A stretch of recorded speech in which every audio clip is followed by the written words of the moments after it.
Welcome to the NRL previews for Week 2 of the NRL Finals 2023 season. I'm Paul Jodka, joined again by former Panthers and Souths legend Josh Mansour to look ahead to the Storm Roosters' sudden death encounter. Josh, how do you enjoy the Week 1 games? Mate, how good finals footy, nothing better. Two big heavyweights coming up to a big clash down in Melbourne. Can't wait to watch this game. Obviously a bit of an injury-ravaged sides here, but it should be an interesting game to watch. You mentioned the injuries. Ryan Pappenhausen gone for the year in a horrific ankle injury, and also Melbourne have lost Xavier Coates and young Tonamapea. How will Craig Bellamy's men cover for these three key players? Yeah, a lot of points missing with those names out. Obviously with Pappenhausen coming back, he didn't have much of an input this season, so I feel like the Storm will play okay with his absence, in saying that we've got Nick Meaney at the back who's been really steady all year for him, so I feel like the Melbourne Storm have been relying on him heavily. But again, young Tonamapea is a big loss as well. I feel like that centre position has been up for grabs for a few weeks now, so we might see Justin Olam obviously come back into the side and obviously get that centre position back in. But I think Xavier Coates is going to be a big loss. You know, he's an outstanding finisher, he's a big body to handle, and he's obviously a kicking target as well. So for me, there is a few points missing for the Melbourne Storm, but I think overall, they've got the side to do it. Well, there is one thing in Melbourne's favour, and of course, and that's their recent record against the Roosters. They've won 7 of their last 8 matches, including both of them this year. It's got to give the home side some confidence. Well, you look at last week, you had the old hoodoo with the Broncos. I feel like that got into their head, to be totally honest. I feel like the Broncos play with no pressure, knowing that they haven't beaten the Melbourne Storm for so long, and I feel like it gave a bit of disbelief for the Melbourne Storm going up there, just lowering their guard a bit.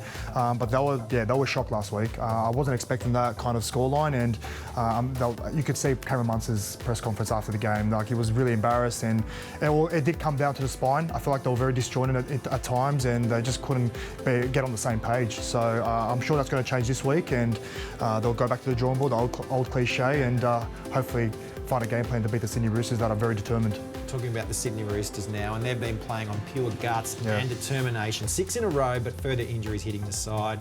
Joe Manu, Billy Smith, Joseph Suolihi, they're all out. How do they keep getting up for these sudden death games? You've played in games like this where you have to win and then win again. It's so much adversity. How do they do it? So much adversity, but they're just playing with that do-or-die footy. They know that if they do lose, that it's out for them. There's no second chance. So I feel like that is in their favour, but again, it's almost an uphill battle for the Sydney Roosters at this point. You have to think that when's it going to give? You know, they're coming up against the heavyweights, the Melbourne Storm down in Melbourne, with that hoodoo on their back. You know, is this where their back breaks? But again, I feel like you can't lower your guard against the Roosters. They've still got a lot of star power in the team. Sam Walker's emergence this year has been outstanding the last few games. Tedesco, he's a tackle breaker, loves playing against the Melbourne Storm. So I still feel like they have the star power there, but again, like a lot of ins and outs with the Sydney Roosters this year. You know, a bit disjointed, but again, like the biggest loss for me will be Joey Manu. You know, he's just got so much X factor. You don't know what he's going to do.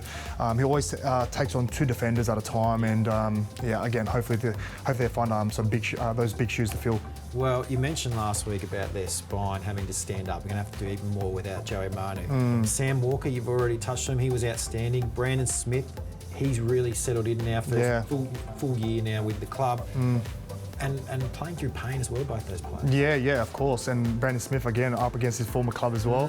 I saw a little press conference that he didn't want to give too much away, but then I spilled the beans, so he put a little pressure on himself. But obviously coming up against the old side, there's always a little bit of emotion there, so I'm sure he's got to get himself up for it. But there will be definitely a big target on his back from the Melbourne Storm. They know how important he is to the Sydney Roosters side, so he's going to have to come up with a big game. The Melbourne Storm possess one of the biggest 4-packs in the comp, so they'll definitely be running at Brandon Smith to try and sap him from some juice. All right, Josh, thanks so much. Nice, Paulie. It's likely to be a finals classic. If you want to see the match live, head to nrl.com/tickets. If you can't get to the game, you can still watch it on Channel 9, Foxtel, Sky New Zealand or KO. Kickoff is at 7:50 p.m. The Warriors take on the Knights in an all-or-nothing semi-final on Saturday afternoon. I'm Paul Jodka, joined as usual by former Origin and Kangaroo winger Josh Mansour to look at this game. How are you, mate? I'm very good. Thanks for having me.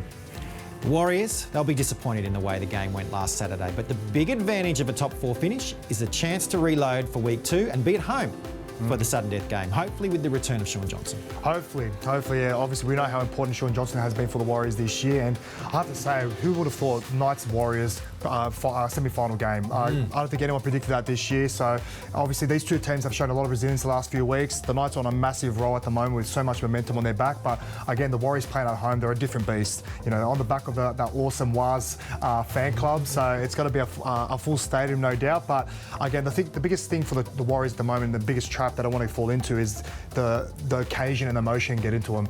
You know, we saw that last week with the Knights. We did at see that. home, Exactly right. It can definitely sap you from your juice, particularly early on, because obviously with all that atmosphere, with all that energy going through the stadium, the players want to obviously go out there and you know, start strong. So again, for the Warriors, they have to handle the occasion well. The biggest lesson for me last week against the Panthers is they just, when they're in those tight positions and in the pressure cooker, how they handle that. And I feel like there was a bit too many errors coming out of yardage from their back five, which really hurt them in the end. But again, with the absence of Sean Johnson, definitely did affect their ability to play as well.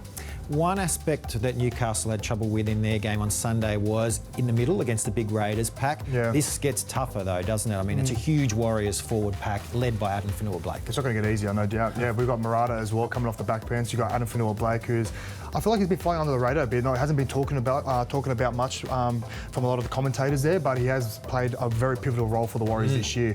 You know, obviously got a late offload, he's got late feet in the line, he breaks tackles, so he's going to be hard to handle. And I feel like with the Knights, they do have a great opportunity to go down to Warriors home ground and obviously cause an upset. They did have a bit of pressure on their shoulders last week with the Raiders going up there. It was almost an ambush, but I'm sure they took a lot of lessons out of that. They'll switch it around. A gutsy win, you'd have to say, in the end. Yeah. Captain Kalen Ponga admitted they were far from their best. They can't afford to be less than 100% this week. They will face that crowd you just talked about that they had on their side. Now it's going to be 100% against them. Yeah, 100%. There's not going to be that many Knights fans down in New Zealand, that's for sure. But you know, all they have, it's them against us against them. You know, they're going to go pretty much going to go up against the whole country, so no pressure. But again, I feel like with Kalen Ponga, if they can silence him, it's going to go a long way and win the game for the Warriors. Like playing with an AC injury, particularly not having that much rest with it, it's a hard injury to get rid of. It's definitely play on your mind, particularly when you're engaging contact.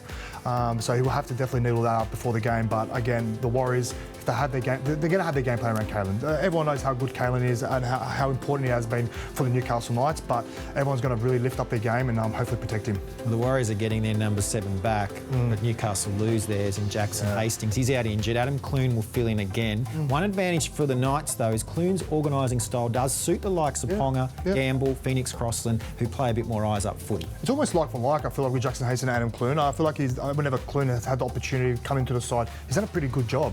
So I feel like same similarities in terms of their playing style.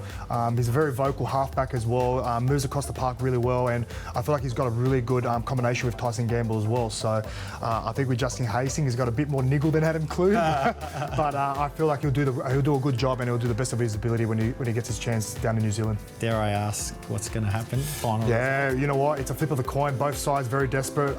Both sides a remarkable season to get to this point. But I'm leaning towards the Warriors. Home ground advantage. Up the WAS. Up the WAS. I feel like against Penrith as well, of the heavyweights, they took a lot of lessons out of that game, and they got their second chance here now, so they definitely have to take that opportunity. All right, thanks, Josh. No worries.